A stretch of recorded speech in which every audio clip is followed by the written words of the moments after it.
మాట్లాడుకుంటూ చెప్తారు మన దయాకర్ రావు గారు. ఇక్కడంట నష్టపరిహారం గతంలో మార్చిలో ఇంకా జూన్లో పంటలు నష్టపోయిన వాళ్ళకి నష్టపరిహారం ఇచ్చిందంట 10,000 ఈరోజు చెప్పింది.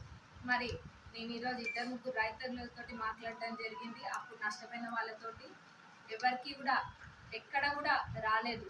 2-3 రైతులకు కాదు, అసలు ఎక్కడ కూడా రైతులకి నష్టపరిహారం అనేది ఇవ్వలేదు. ఈరోజు వచ్చి టీవీ ముందు మటుకు ఇచ్చినామని చెప్తున్నారు. 10,000 ఎవరికి ఇచ్చిందో చూపించాలని కూడా నేను అడుగుతున్నా.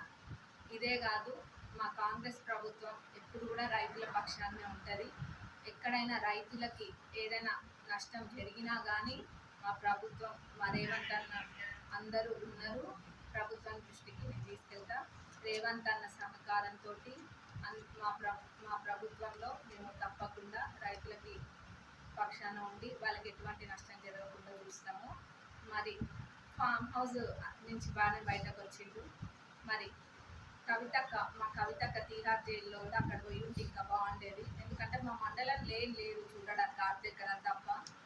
మీరు ఆర్దెకరం కోసం అంత దూరం కష్టపడి వచ్చే బదులు మీరు తీహార్ జైలు చుట్టూ తిరిగి అక్కడ యోధాత్మ యాత్ర చేయండి. లేకపోతే శ్రీనిధి ఫ్రాడ్, లేక ఇంకా ఫోన్ ట్యాపింగ్, ఇంకా భూ కబ్జాలు ఇవన్నీ చేసి జైలుకి పోవడానికి రెడీగా ఉన్న వాళ్ళకి ఓదార్పు యాత్ర చేసుకోండి. ఇవన్నీ కూడా చేయండి. మా ప్రభుత్వంలో మటుకు రైతులకి ఎటువంటి నష్టం జరగదు.